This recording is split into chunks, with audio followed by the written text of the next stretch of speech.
Good morning. Good morning. How the devil are you doing this fine day? That was touch and go. If anybody noticed, I was about 30 seconds late. Press the go live button this morning. Nothing happened. Nothing at all. I was about to reboot the entire system and having to go over onto WhatsApp and tell you why I was going to be running about 5 minutes late. And all of a sudden, the system decided, okay, we'll play ball. Not a problem at all. While we're waiting for some others to arrive, I can tell you Dan Cullen was first off the mark this morning. He was here at 9:30 saying, "Good morning, all you filthy animals, ladies and gentlemen," and shock horror, he was the first in.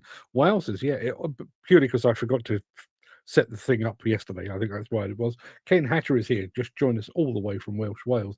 Marky Mark Whiting is here as well, and Chris Ford says, "Good morning, you little devils."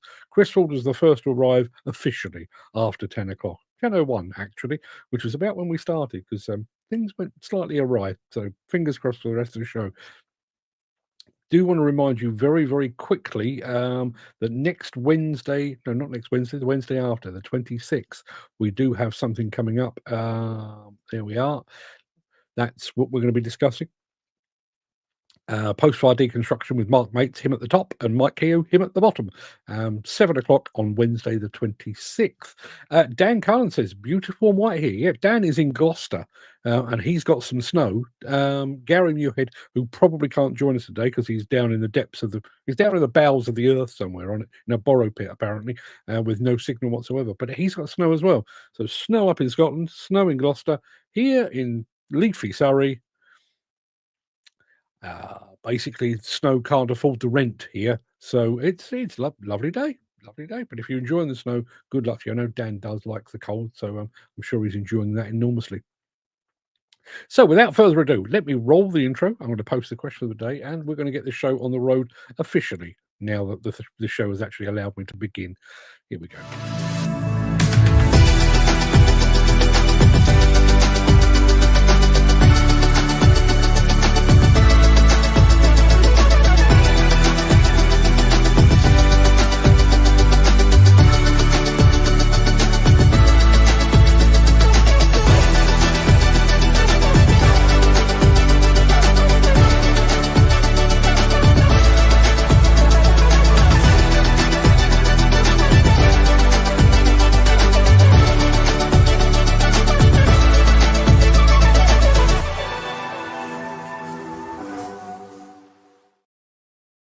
I will come back to what we're going to do today, but you remember I was showing you this a few days ago, this weird envelope that I got out of the blue containing that jibe at, presumably a jibe at Howard Button, the former CEO of the National Federation of Demolition Contractors. Turns out I'm not the only one to have received one. Yeah, somebody has a bit of a vendetta, it would appear. Which I don't know how they have so much time on their hands. That's a question for another time. Mostly Diggers, Garvin has just joined us. Jay Riddle has joined us as well over on Instagram. Lots of other people as well. Nice and busy over on Instagram this morning. It is Wednesday, the 12th of March. Welcome to the Breakfast Show. I am your host, Mark Anthony, the Walrus of Demolition, the Lord High Chancellor of live streaming. In today's show, moving 1,000,000 yards of earth with K-Tec scrapers. It's a pretty good way to start the show, isn't it? We're checking out a new mini excavator from Case. There's a sneak peek at a new wheel loader from Shantui, and there's a crawler crane which looks a bit of a mini marvel. I think you'll enjoy that one. Plus, in my morning monologue today, why Angela Rayner's seismic overhaul of the planning system is only half the battle. Yeah. Good to say good morning to Jim Turner. We have a button that does that for us. Bear with me 1 second. There we are. That's Jim's button press. Morning, Jim. Good of you to join us. And Dan Cullen talking about the letter that's doing the rounds in NFDC circles. Probably someone who got sacked. Possibly. Or possibly someone who got somebody else sacked. Yeah, I'll leave you to mull that one over. Anyway, we do have a mystery machine today. And it's a weird one. It is a weird one. It's a distinctive machine, but it's not a regular machine. Yeah, see what you can make of it after this.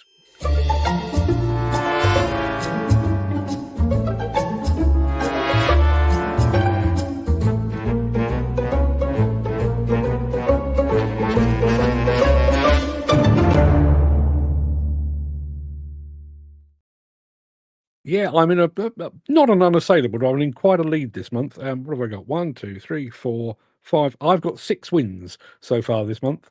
Dan Cullen has 1, and everybody else is playing catch up. So, time for somebody else to win today. There you are. That's what you're working with. I'm looking for a make and a model, if you would be so kind. A make and a model of that machine. As I say, I've done nothing with it. It's a very distinctive machine, but it's not the sort of thing you see every single day. I'll tell you that much. There's your clues. See what you can come up with. While you're doing that, I'm going to remind you of today's question of the day.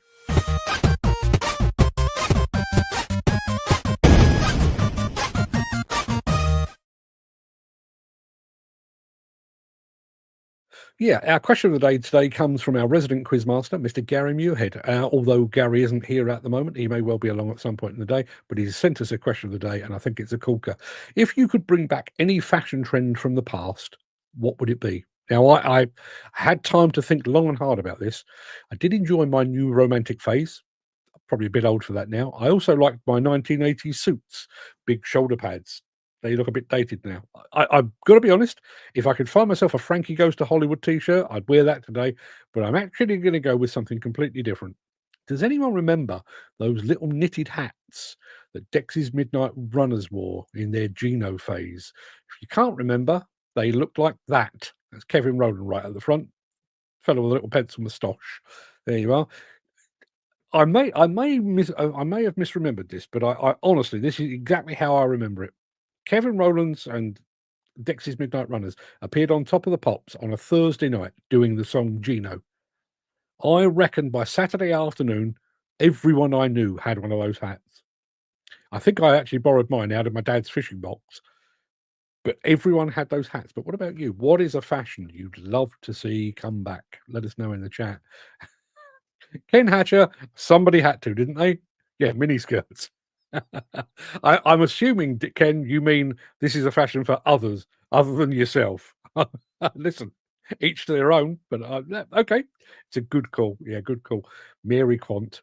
Mary Quant, absolutely fantastic. Garvin just says, Jesus, I wear them every day. I'm back in fashion. Wow. Listen, you are a dedicated follower of fashion, sir, and no mistake. Well done. Now, somebody has got awfully, awfully close with our mystery machine. I can tell you, Cat and Hatcher went for a Cat 309. It's not. Dan Cullen reckons it could be a piling rig. It's not that either. Chris Ford has gone for a Graddle XL 4200V. Not a million miles away. Not a million miles away. There you are. There's a little bit more. Jim Turner, short skirts, tight tops, and knee-length boots. Obviously not for myself. I'm sure you could pull that off. Jim, no trouble at all. Short skirts, tight tops, and knee-length boots. I wonder. I do wonder about that. I do wonder about that. There is maybe it's just me. Maybe stick with me, and I'm not going to get too deep into the weeds on this. But when I was growing up, when I was about sort of 14 or 15, and I was first exposed to pornography. I promise I'm not going to get into the weeds on this. When I was first exposed to it, all of the actresses all had big 80s style hair. There's still a bit of me that quite likes that.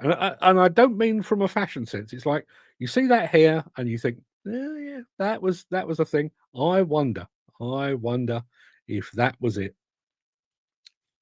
So yes, I wonder, short skirts, tight tops, knee-length boots, was that a thing? You know, you grew up in the 60s, maybe the 70s, and thought, yeah, that's the way forward. I don't know. Jim Turner says, question day for myself, nothing, as I don't do fashion. I've met you, Jim, and the vest and the shorts look pretty damn splendid to me. I can tell you, we do actually have a winner on our mystery machine. Chris Ford unleashed the beast. Gave somebody a heads up, and they've swooped in and got the right answer. There you are, Dan Cullen. It is a Graddle XL 3200V. It is exactly that. Let me show it to you, just to be absolutely clear. And as I say, very distinctive looking machine. Still not entirely sure I know how one of those works, but that's what it is. It is a Graddle XL 3200V. Let me give Dan his 3 points. Top work, Dan, and unfortunate for Chris because he got very, very close. He hit the post. Kind of what I was watching on I was watching the Liverpool game last night. There was quite a bit of that going on in that game. Poached agains. Yeah, Chris Ford. Yes, he is our resident egg, poached on a regular basis. Let's crack on, shall we? Should we get on with the show? I think we probably should. We've got an absolute belter of a film to start you off with. Back after this.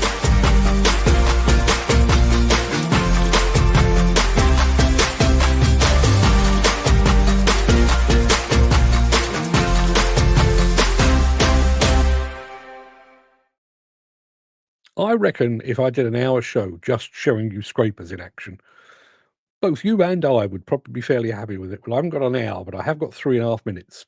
Enjoy. Construction has begun on a 257 megawatt solar project in Colorado, which will be one of the largest power plants of its kind in the U.S. state when completed. We're out here at the Black Hollow Solar Project in Severance, Colorado. It's got 1,400 acres, about 15 miles of road, and a little over 1 million yards of dirt.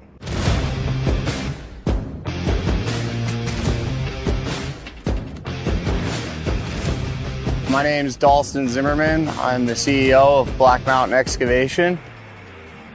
Basically started this business. I've been in excavation since I was 17 years old. Kind of learned my way around how things are done. Worked for a large dirt outfit and decided, I think I can do this. And 4 years later, here we are, moving earth for ourselves. So we're currently running 5 1233 scraper pans. We've got our 18-foot K-Tec drag box. Pretty much everything that's attached to a tractor is from K-Tec. The big earth moving equipment kind of came in last year. We had seen another video with K-Tec, got me really intrigued, got a hold of my sales guy, and we ended up bringing out a pan, and just seeing the size of this pan compared to a scraper, a 627, it's just astronomical difference. Right then and there, I decided that I was going to take this leap and go in with tractors, and John over at Titan has really helped us out with gaining the equipment that we would need to do a job like this.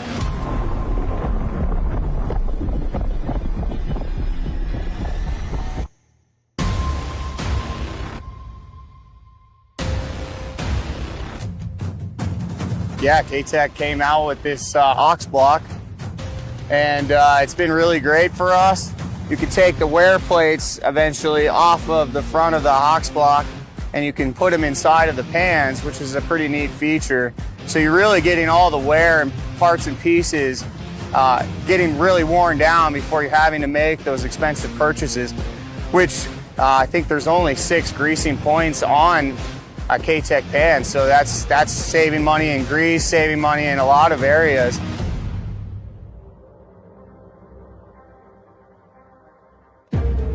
I think they're really well made, to be honest. I think they can take a lot of beatings.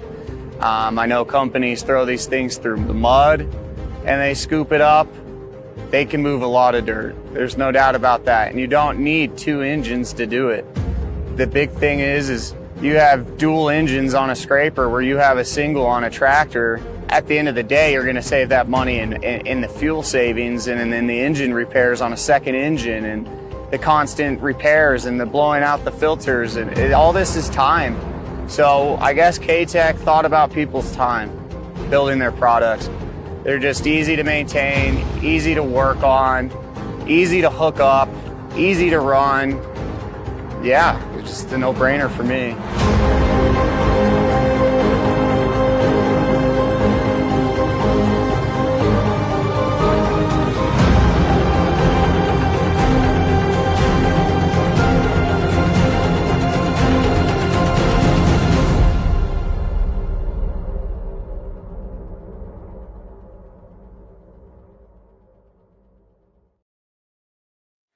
watch that for hours. Fantastic film. Going back to our question of the day, Chris Ford says, fashion trend he'd like to bring back, a denim jacket. I don't think I've ever been without a denim jacket since I got my first one.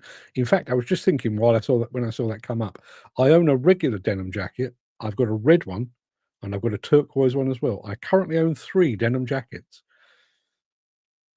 I'm not sure what that says about me, but yeah, maybe just I'm a closet status quo fan. I don't know. Dan Cullen says, I'd like to see more flares and ladies with long hair. These butch haircuts women get is a turn off, he says. See, now, this is where you and I differ, Dan. Flares, yeah, not a problem at all. I actually quite like short hair on me. My wife has very short hair. In fact, she's literally just had it cut this morning. I do like women with short hair. And I understand what you're saying about butch and everything else, but surely Sinead O'Connor, Nothing Compares to You video is one of the most beautiful things you've ever seen. That's what I'm saying. Dan says, wow, that looks dusty. I'd say they go through some air filters. I bet they do as well. Some tool in sand. Quad track case is awesome. Some fleet there and a grader too. Now that looks like a project. Yeah, 1 million cube. 1 million cubed. Sure, I was on the K-Tec stand in Las Vegas years ago. Yeah, they do generally have a pretty big stand. Obviously, they are now sold over here through the fine folks at SMT GB. Yeah, if you're in the market for a K-Tec, go and have a look at SMT GB. Anyway, we're going to be back with something a little bit smaller in just a moment from Case. Back after this. If you are enjoying this episode, please consider supporting the show. You can leave us a tip at buymeacoffee.com/demolition news. Yeah, I think we had a Case wheel loader on the show yesterday. Well, it's time to go a little bit smaller than that with their latest mini excavator. Hi guys, it's Hamish from Mimico. I'm going to take you through and show you the new Case CX19D mini excavator. The Case CX19D has expandable tracks. It can be retracted down to a minimum of 900 mils wide, up to a maximum of 1300 mils wide. It also comes with a foldable blade for when you're working in the narrow setting. The Case CX19 has dual auxiliaries and they're controlled by proportional controls on both joysticks. You'll see on the CX19 the amount of leg room we've got in this machine and space for your feet. Also, it's got foldable travel pedals, so you can fold them out of your way when you're not using them.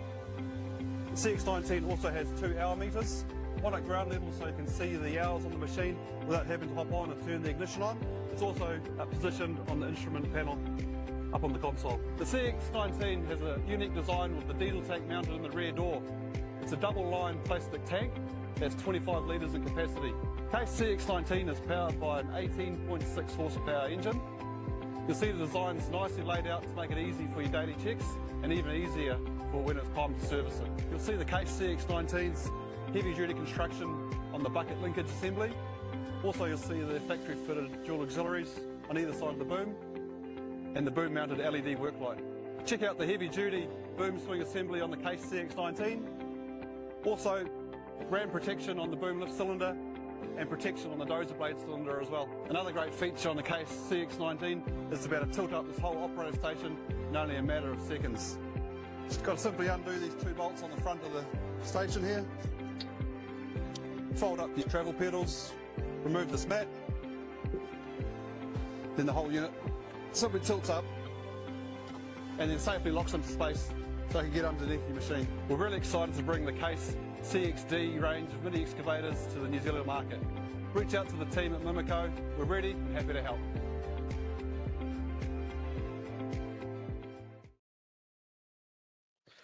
Very nice, very nice. Dan Cullen says that's a grand little machine, but I doubt they'll beat the Wacker Neuson Mini that tilts 45 degrees. Yeah, that one with the tilting, I can't, level dig thing they call it. Still, it's one of those things you see it and you think, why do we not have that on all the machines, on all the mini machines? Makes perfect sense to me. Wacker Neuson. Funnily enough, I've just remembered. I'm actually wearing my Wacker sweatshirt today. Been buried at the bottom of the wardrobe, but it's made its return. Good morning to anybody watching from Wacker. I'm going to be right back. I think we're going with Komatsu wheel loaders in a minute. Back after this. Since the finance bill came into effect in April, the construction industry has seen a surge of fuel thefts. The rising cost of living has placed an additional risk of theft by employees and contractors, as well as opportunistic thieves. By using diesel dye and placing warnings of its use, you are sending a clear message that this is your fuel.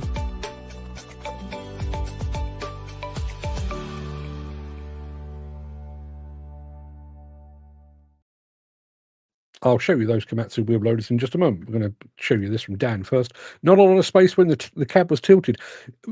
Fair comment, but then there's not a lot of space in a mini excavator anyway, is there? Mini excavators ultimately are generally a compromise, aren't they? I know people talk about, spacious cab. Well, spacious if you lock your elbows into your chest and stuff. Yeah, okay. I promised you Komatsu wheel loaders, and I'm a man of my word. So here we go.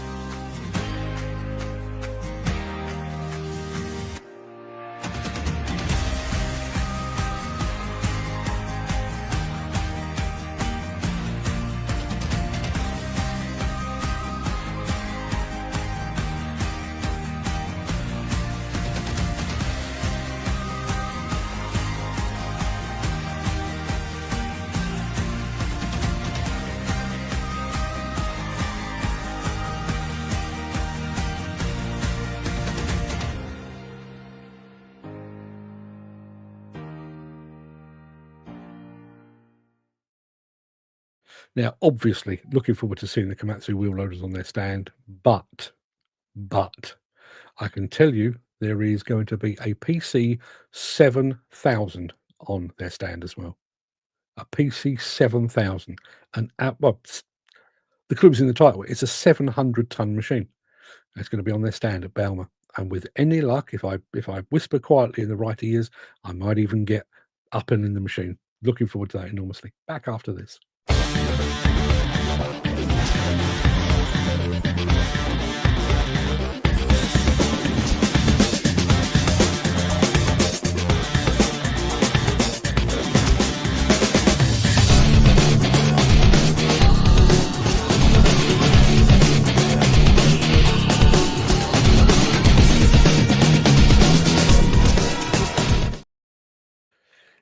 It's a good point, Dan, actually. He says, I don't know what it is, but Komatsu wheel loaders look more beefy and durable compared to others. I know what you're saying.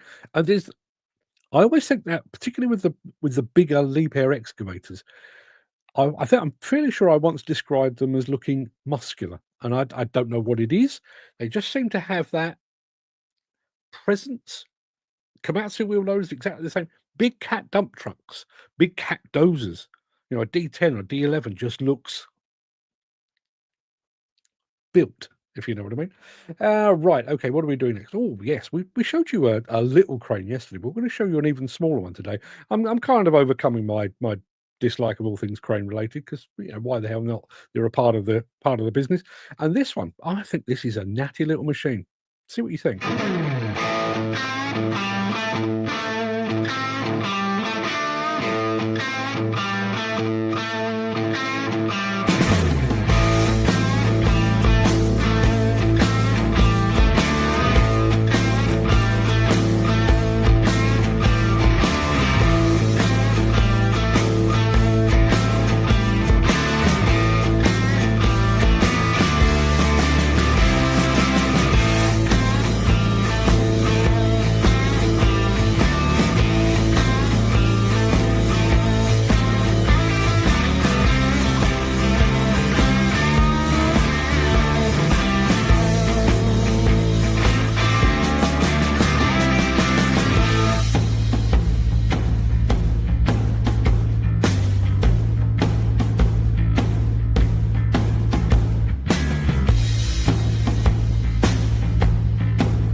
I reckon the right application, I think that's a cracking little tool. Not entirely sure what application it is, but I do think that is an absolutely awesome little bit of kit. That right, we're going on our mission to Munich immediately after this. Think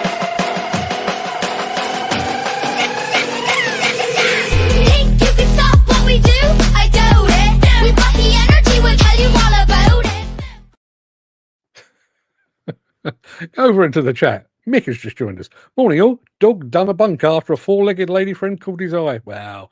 Listen, we're all the same, aren't we? I feel his pain. Dan says, now that's a tidy little crane, easily manoeuvred and easily transported. Yeah. Yeah, as I say, you find the right application for that. I think bearing in mind that the issue that we have with manual lifting and lifting rigs and everything else. Tristan Mays just said good morning. Good morning, Mark. Good morning, Tristan. Good morning, everyone over on Instagram. Lots and lots of people flowing through Instagram this morning. Yes, I've promised you we're off to Balmer in just a moment. Shantui are going to be there. Not sure if this machine's going to be there, but I sincerely hope it is.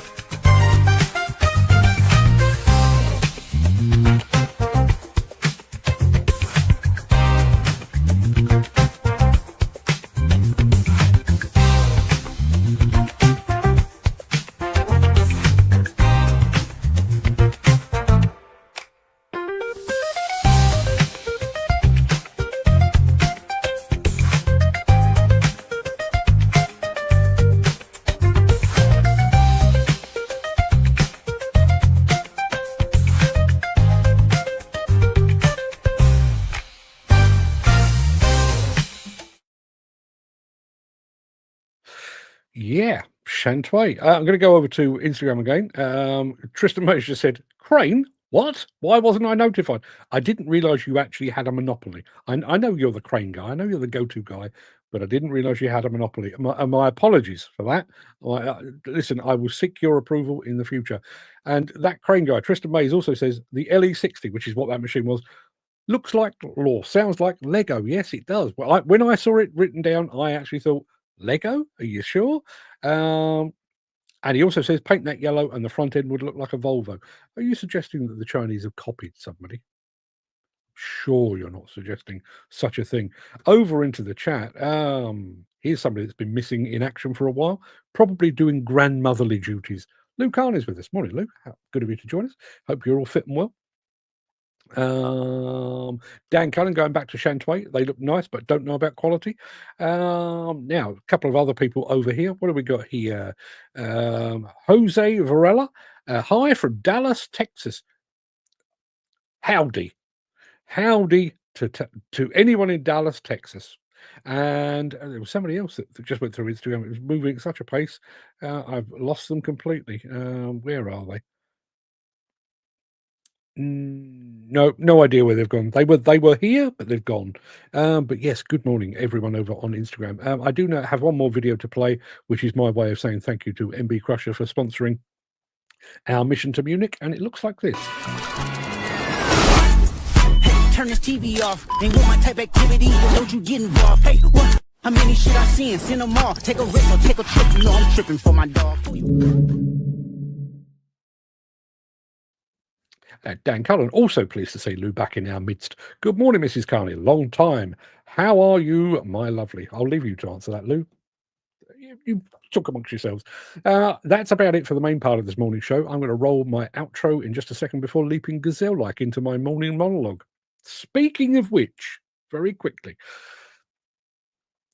I'm sure some of you are aware, maybe all of you are aware, when I finish this show, I basically go away, chop it up into little bits, and I use part of the morning monologue and your reaction to it to form the recap podcast, which we do. But I also take the morning monologue itself and do it as a standalone video, which is why I try to be as precise as I can with pronunciation and everything else. I've got a new tool this weekend, which allows me to make the video that I take from this look a wee bit better. If you get 5 minutes, and I did put this in the WhatsApp group, but if you do get 5 minutes, could I ask you to go over to Demolition News YouTube channel, have a look at yesterday's morning monologue, and let me know what you think about the way it looks. I'm really pleased with it. I mean, I'm not going to change it, even if you say it's bloody horrible. But I do think it's a step up, and it's a step in the right direction, and I've got some big plans for it. Anyway, if you can't stick around for what I'm about to do, stay safe. Look after yourself, your family, your friends, and your colleagues. I hope to see you again very soon. But if you do have the time and the inclination, I will be back immediately after.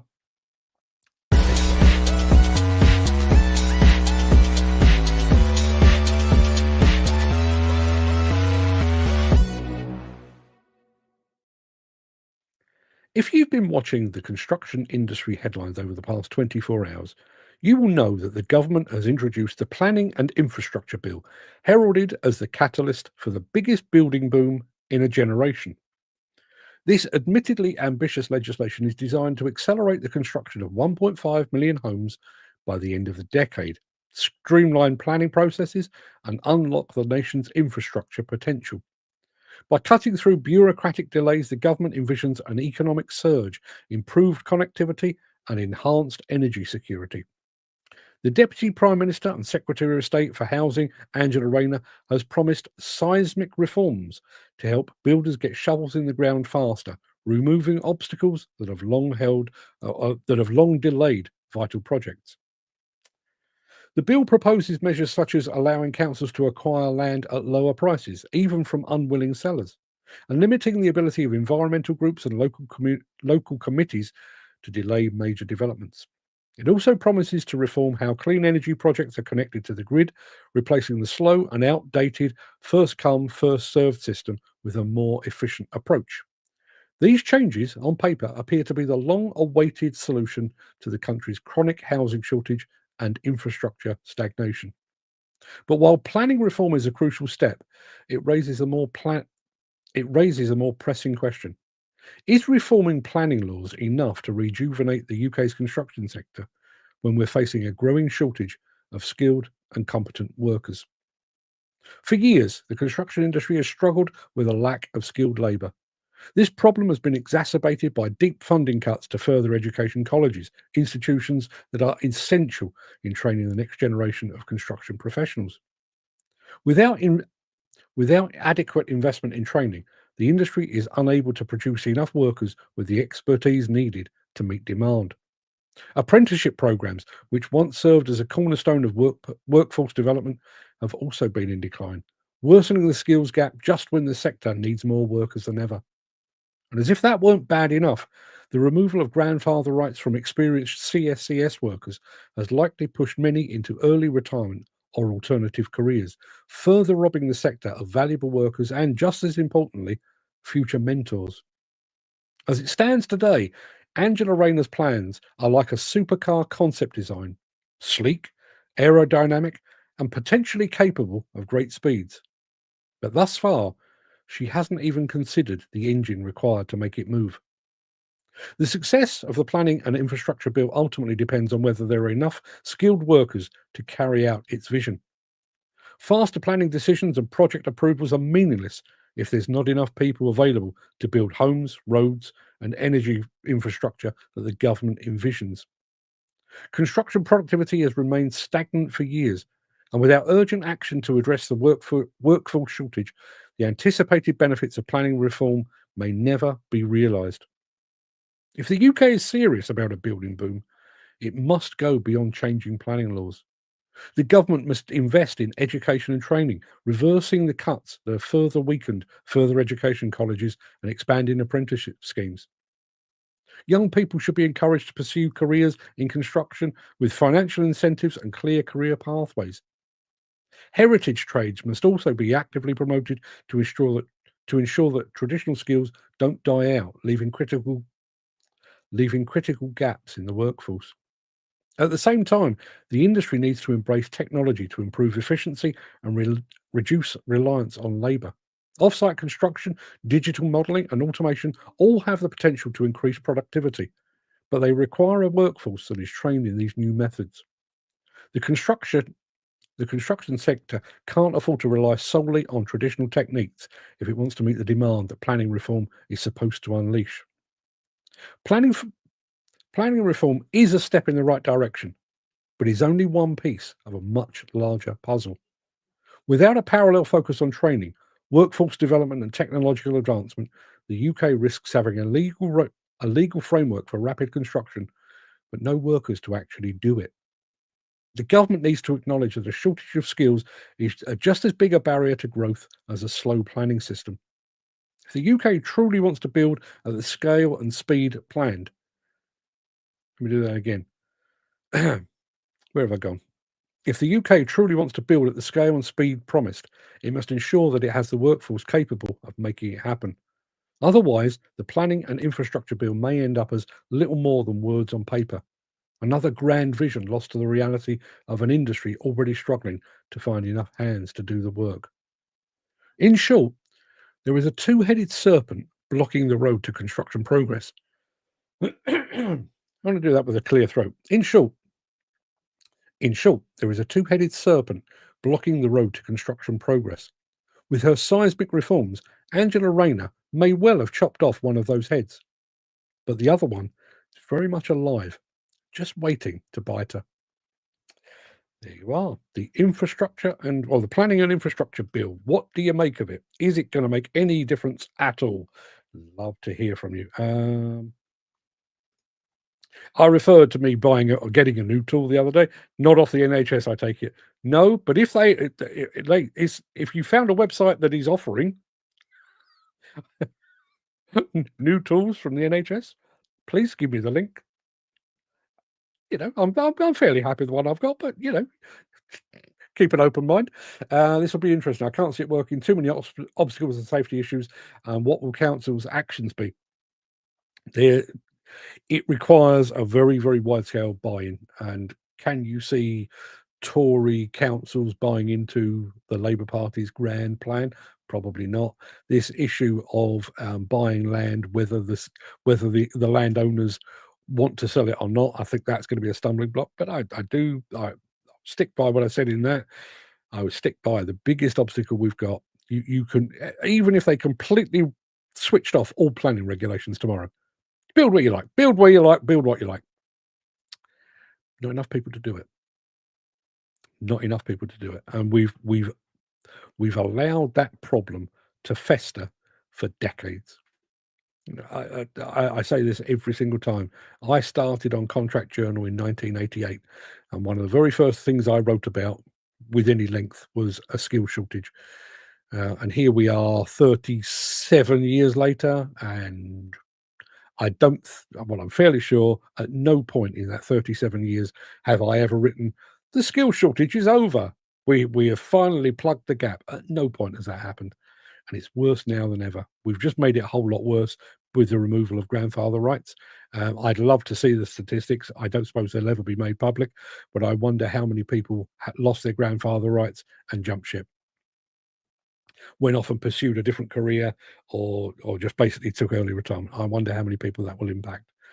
So we've had that. Obviously, we've had the issue of not attracting enough young people.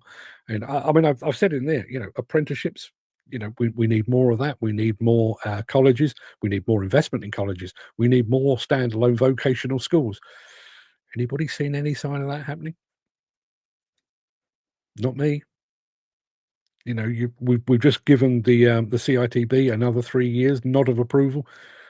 Do you see them turning things around? I certainly don't. What I found interesting is I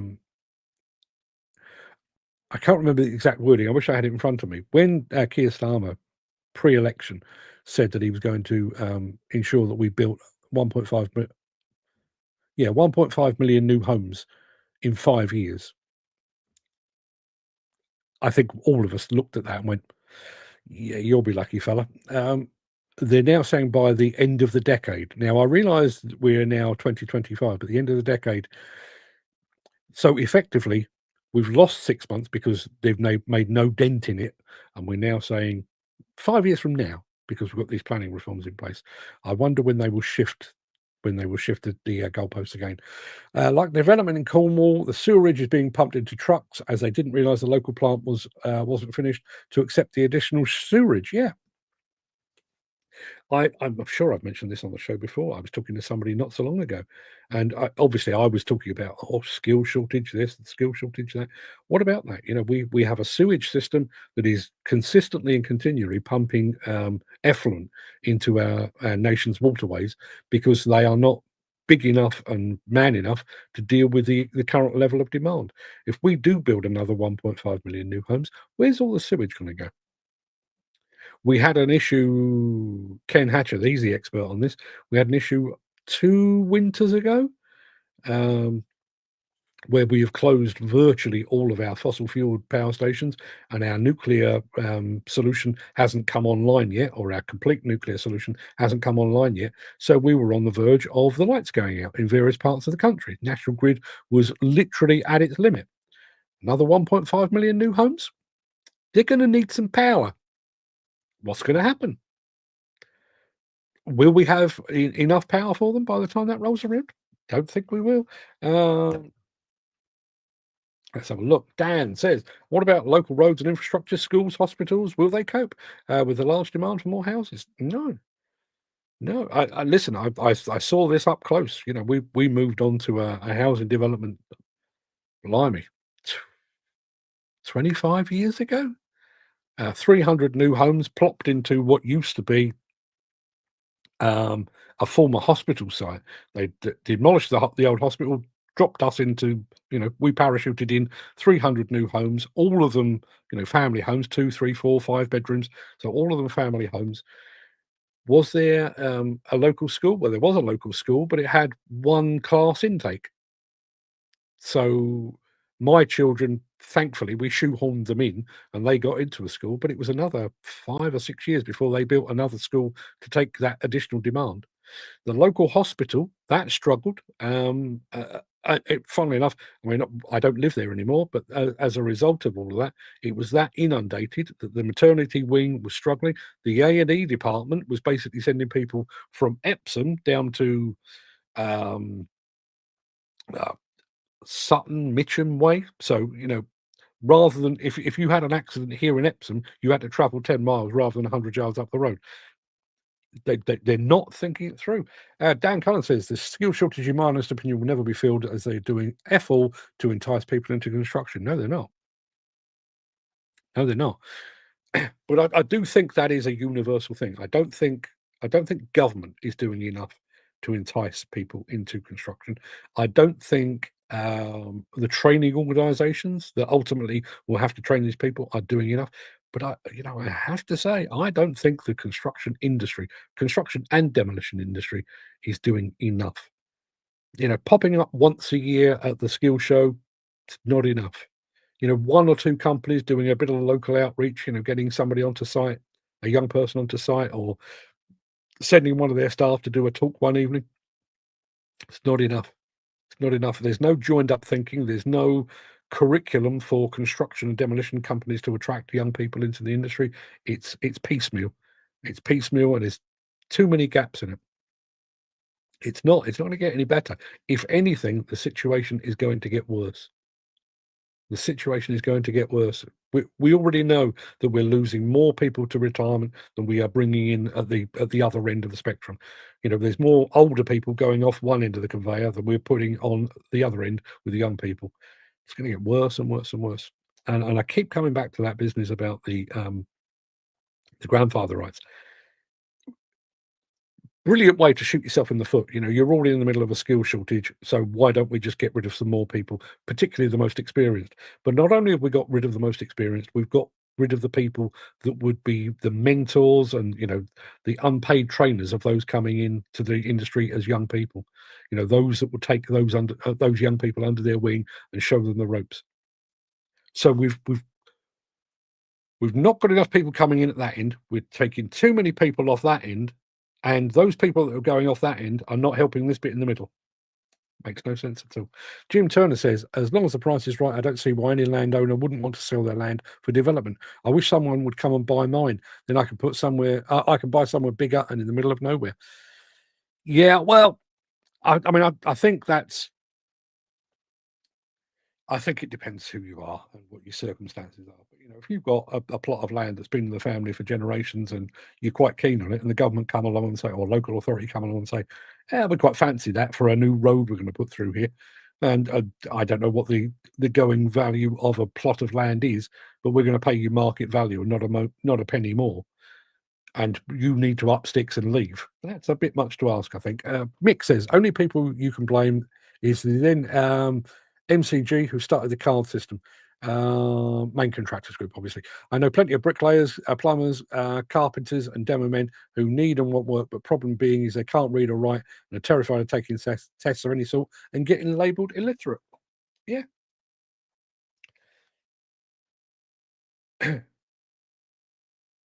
It's such an unbelievably good point. Now, I kind of swing both ways on this. I've always had a bit of an issue with the fact that the construction, but more specifically the demolition industry, has been kind of the career of last resort. You know, you didn't do particularly well at school. Maybe you've got yourself into a bit of bother over the years, and you now need a job.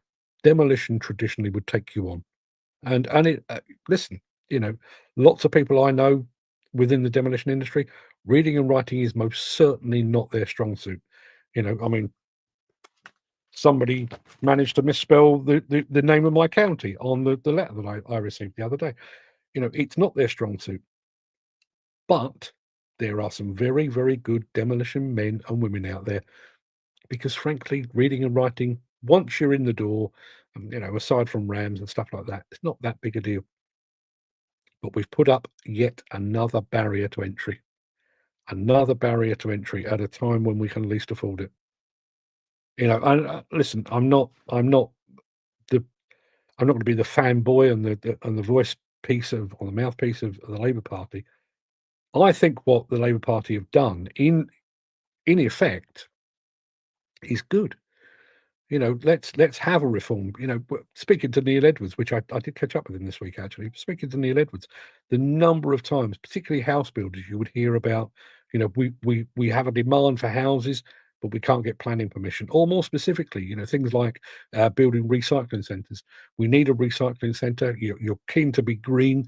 You want sustainability, but you won't give us planning permission to build a recycling centre here because of NIMBYism or whatever it might be.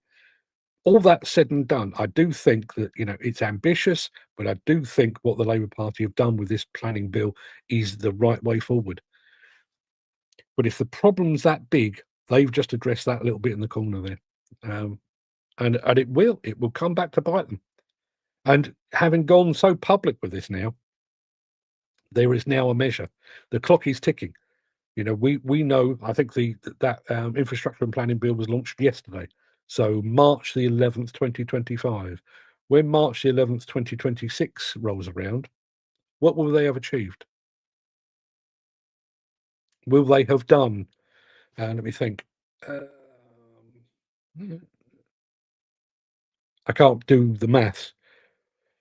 1.5 million divided by 5, whatever that is, you know, it's a big number. Will they have accomplished that by this time next year? Doubt it. Yep, National Grid is under so much pressure as well. As we were talking to a guy the other day about this, and he said if we couldn't source electricity from Europe, we'll be having blackouts. Yeah. So, you know, we might have a whole bunch of shiny new homes, but our waterways will be filled with human excrement and we'll all be living in the dark. Well, I'm looking forward to that enormously. I don't know about you. In certain regions in Africa, they cut the power at 6 p.m. to 12 a.m. as the power supply is struggling, and it's going to happen here. There used to be, and I'm sure there still is, there used to be a system in place called peak shaving. So you run power stations at a level, but when you get peaks, like bizarrely, the half time in the World Cup final, because everybody goes out to make a cup of tea at the same time, all switch on their electric, there's a spike. And there used to be like a standby system that would take that edge off. As far as I'm aware, I mean, not only do we not have enough power generally, I'm not sure where we are with that peak shaving. Look at the lady with the red ADT ticket, been refused a job because of her card, not her ability. Part of the problem, they want certain cards. Yeah. You would have thought, given where we are today, that employment in construction and the demolition industry would be very much a seller's market. You would have thought, given the lack of workers, you'd be kind of, I'm not even saying bending the rules. You know, if you carry a card that says you're competent to drive an ADT, whether you're male, female, black, white, green, or yellow. Doesn't actually matter. If you've got a car that says you can drive an ADT and I need an ADT driven, you'd have thought you'd be welcomed with open arms. Nope. Nope. Yes, yeah, that's a lovely red ticket you've got there. Well done on the red ticket. We'd like one in a very nice shade of azure. You know, we're going to check our Dulux color chart, and we're going to go with a very specific indigo or whatever. Yeah, bullshit. Dan says 100% Mick. I agree. The card system is a joke and it's not law. Still, it's a barrier for red carded people. Can't get jobs because of the card code. Yeah. I'm sure I said this before when I was talking about grandfather rights. It's like the industry has shot itself in the foot, reloaded the shotgun, shot itself in the other foot, reloaded, and is now working on the kneecaps. Yeah. Infrastructure has always been different as regards compulsory purchase, says Jim Turner. I would hope that the housing would be very different. If not, then Star will be openly a communist instead of pretending he isn't. It's not a great pretense, is it? If we're being honest. And I know quite a number of machine ops gone to Tesco, Aldi, Amazon deliveries as they had enough, and they're home at 4 p.m. every day, and they're clean. Yeah. There is a. I love what I do for a living now. I really do. I love hanging out with you guys every single day. If it hadn't been for COVID, I wouldn't have done this. As far as I was concerned, I was going to be a magazine journalist until I finally hung up my pen and my hard hat, kicked off my sight boots, and then went off to do something else. As far as I was concerned, that was my career progression. I was into my 50s. I was probably 55 or thereabouts. I was into my 50s. Retirement was there, not imminent, but it was there. So as far as I was concerned, there was no need to look in either direction for alternative employment. COVID happened, and I had to do that. And I would hazard a guess that that's exactly the same with grandfather rights. There will be people out there that have got 20, 30, 40 years of experience under their belt, had no intention of quitting, had no intention of going to deliver parcels for Amazon, but somebody ripped the rug out from under them and they went, sod this then, I'm off. And we as an industry did that to them. And we did it knowingly. That's the worst thing. Mick says, further to that last message, let me try that again. Further to that last message, my brother-in-law, who was involved with asbestos removal and scrap metal, couldn't read the B-note, let alone the test paper. He's well known in both trades because of his knowledge and experience. Yet he failed his test many times because of dyslexia that no one realised or accepted. Yeah. I always point to the same person. Tony Tapperell runs a technical demolition service, TDS, up in the Wirral. Can't read. He'll tell you openly, can't read. They have carried out millions and millions and millions of pounds worth of demolition over the years. Last time I saw Tony, he was behind the wheels of, or behind the wheel rather, of a Rolls Royce. Not the impediment some would have you believe. Do I believe that in setting aside dyslexia and dyspraxia and those and learning difficulties, do I think that everybody should read and write to a certain level? Yeah, of course I do. And I think those that can't, I think the education system is failing them, but it is not an impediment to a successful career in the demolition and construction industry. And yet, by the introduction of cards and the way that those cards are conducted, we have made it an impediment. Chris Ford says, my card comes up for renewal this year, wondering what to do. The office is nice and warm. Yeah. It does. It's that thing, isn't it? Like I said, as far as I was concerned, my career just laid out in front of me, and I was just going to keep doing the same thing day in, day out, week in, week out, month in, month out, until I thought, that'll do. I've run out of words. I've had enough now. I'm going to go and do something else.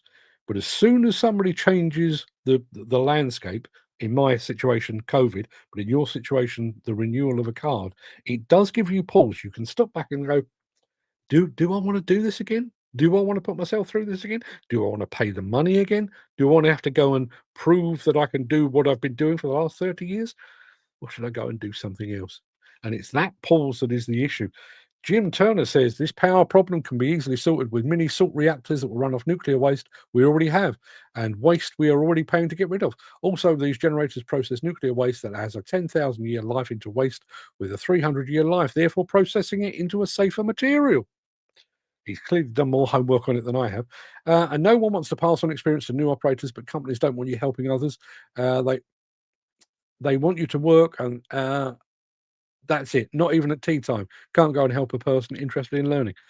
Yeah, number of people. Listen, I'm going to take a wild stab. I reckon there's people in this audience right now that have benefited from that. You're working on site, and you make friends with one of the operators. I'd love to have a go on an excavator. I'd love to have a go on an ADT. I'd love to have a go on a dozer. All right, well, wait until lunchtime, and I'll take you for a spin. And then a couple of days later, it's, well, why don't you take it for a spin? Right, this is how you do. And by the time you've done that for a week or two, a month or two, a year or two, it's like that's it. I've found my thing. I'm going to go and do it. Like you say, employers don't want you doing that, and clients certainly don't want you doing that. We want everybody to be highly trained. But don't, for the love of God, train on our sites. We're not going to allow that.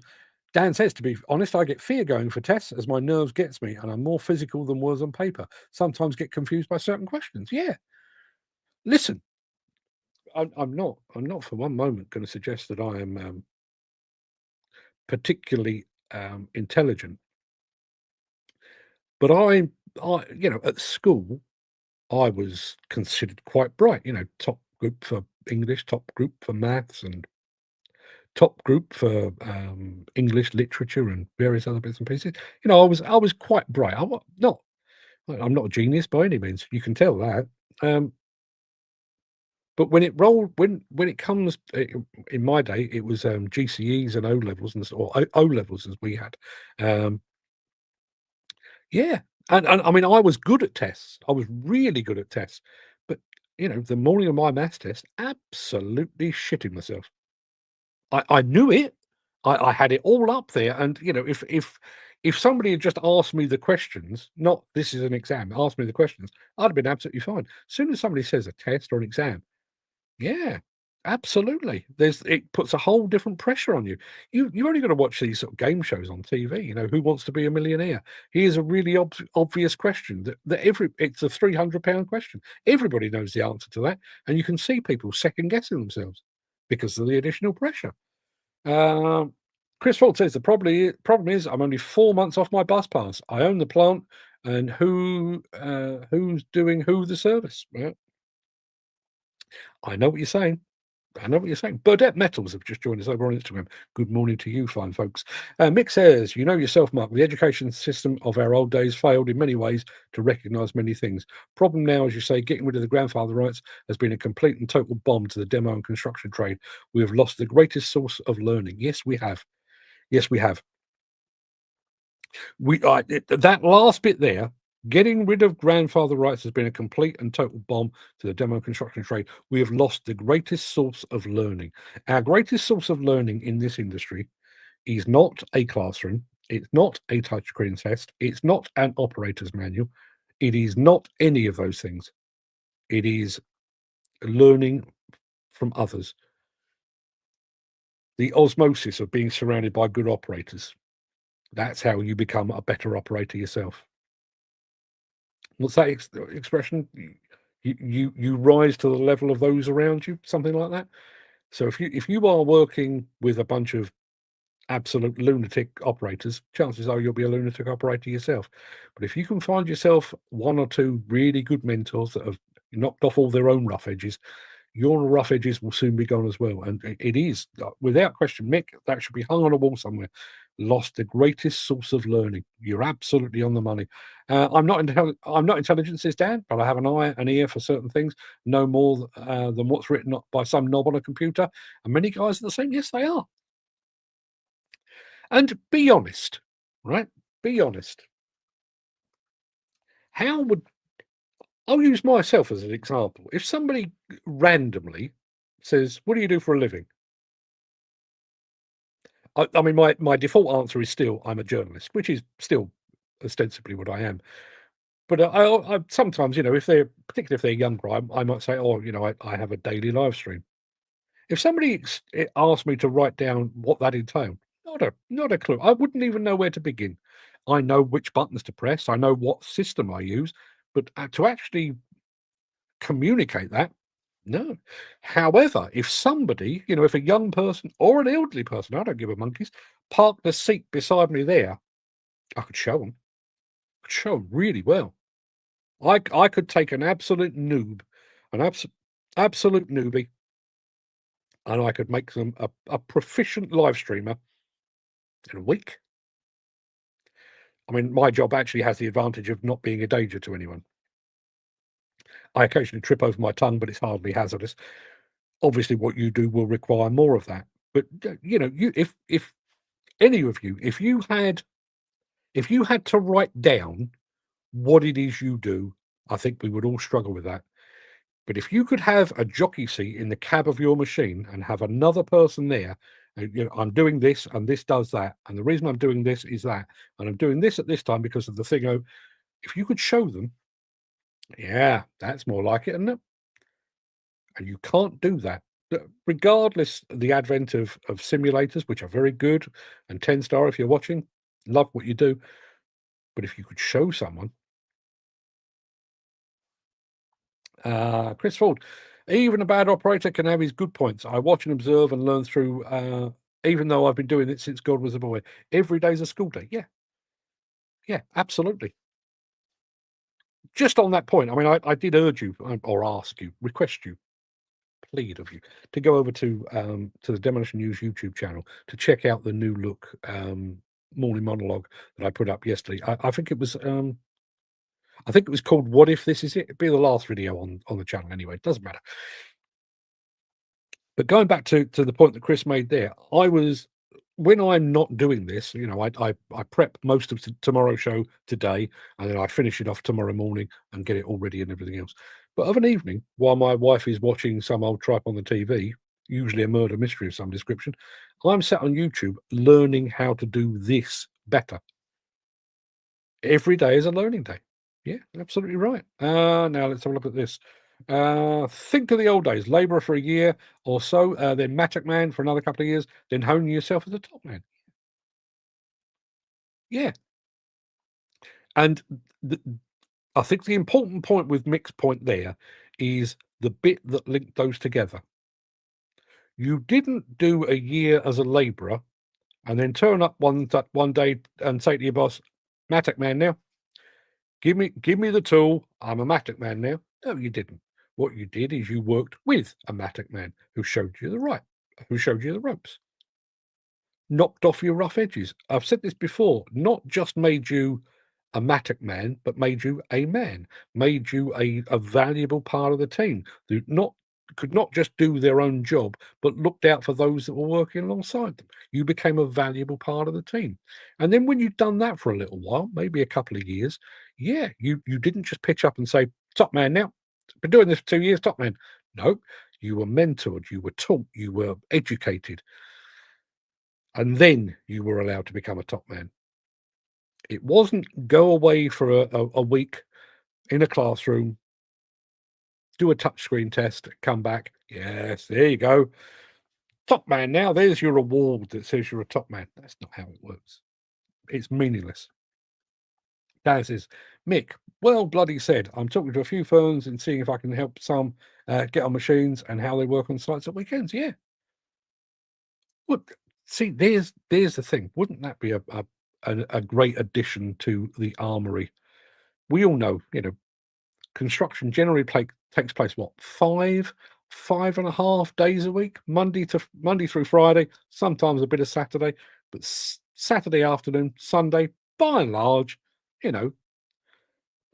stood down. Wouldn't it be a good opportunity to use those machines and that site and that space and that time to bring on either people that are already working? So going back to Mick's point there, if you've got a labourer, let's give him a bit of time behind the levers or whatever it might be, or to get some young people along to have a look, have a play. Dan Cullen says, but thing now, I see many want to sit in the cab from day one. They don't want to start on the ground. Again, it's an evolution. You don't just pitch up one day and say, "Yep, excavator operator B. Look, straight out of college. Hand me the keys. I'm good to go." That's not how it works. In absolute truth, I mean, given the fact that we are talking about the PlayStation generation and the Xbox generation, to actually get a machine to do its thing, to be able to crowd the bucket and slew and everything else, I would imagine that a young person that is familiar with gaming controls could probably figure that out in about 10 minutes flat. Does not make you an operator. It means that you can operate the machine, does not make you an operator. Speaking of operators, Paul McHale. Good morning, Paul. Every day's a learning day. Every day should be a teaching day also. Wow. There you are. You see, that's why Paul McHale is revered. You're absolutely right. You're absolutely right. Every day is a learning day, but it should also be a teaching day. Give us the time and the resources and the impetus to take people under our collective wings and sit alongside us and show them the ropes. Paul, I tip my hat to you, sir. I really do. Well said, mate. Anywho, that's going to do us for today, I think. I'm going to go and do something vaguely useful. Probably not, but I will be back tomorrow at 10 a.m. for more of the same. I've no idea what the subject matter will be tomorrow, but if you'd like to join us, I'll tell you when you get here. Until then, everybody, don't forget, I'll be back tomorrow. And also, don't forget, next Wednesday, 7 p.m., the Breakfast Show After Dark will be that post-fire deconstruction with Mark Mates at the top there from High Tech Demolition and Mike Keogh at the bottom from C&D Consultants. Mick says, sorry to say, I've seen many of the so-called supervisors today, mainly in demo, and to be honest, I wouldn't let them tell or teach anyone in the demo game. No. I was going to go, but I do need to get this off my chest because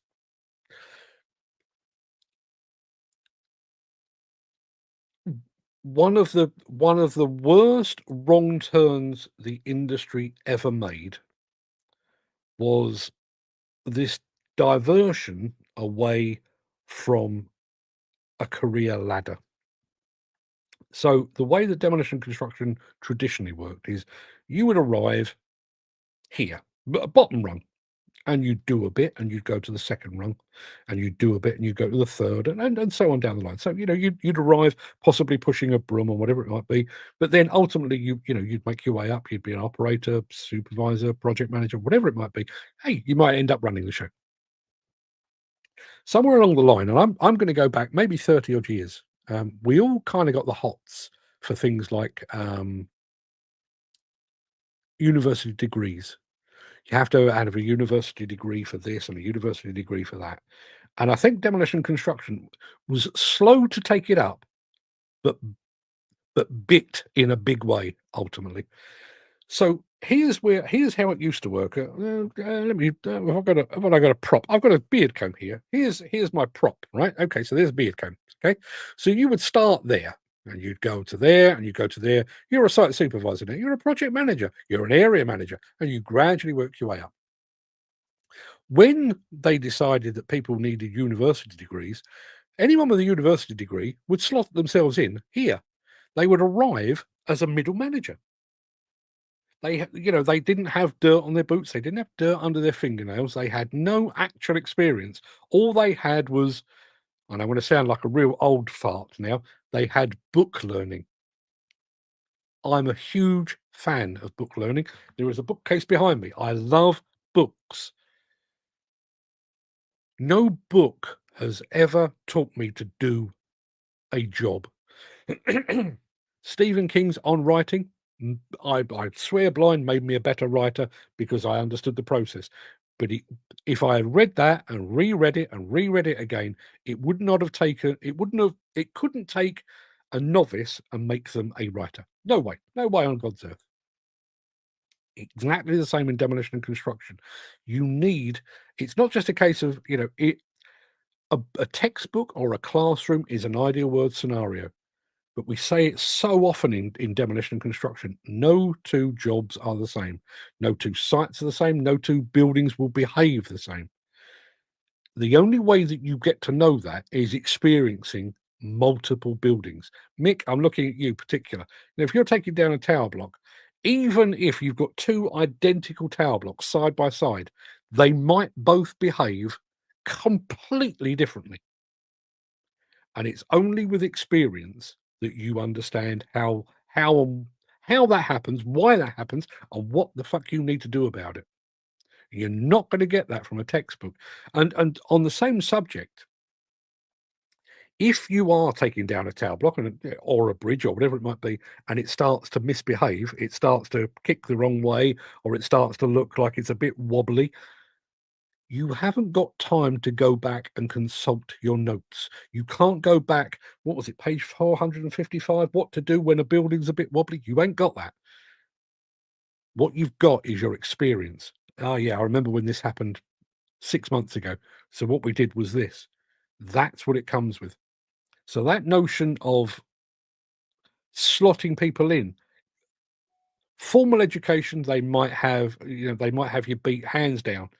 I'm sure academically they are brilliant. Does that make them a good demolition and construction person? Not in my book, it doesn't. Dan Cullen says, I'm trying to get a young lad to sit in the machine, but the contractor won't allow it. Yeah, often the case. And Dan Cullen, because I was heading for the door, and I'm going to go out the door this time, he says, have a great hump day. Oh, yes, please, have a great hump day. I'm back tomorrow, as I've already said, 10 a.m. for more of the same. Let's have a chat about something else, shall we? Till then, everybody, I hope to get the recap up in the next hour or so. I'll let you know when it's there. Till then, everybody, have a great day. All the best.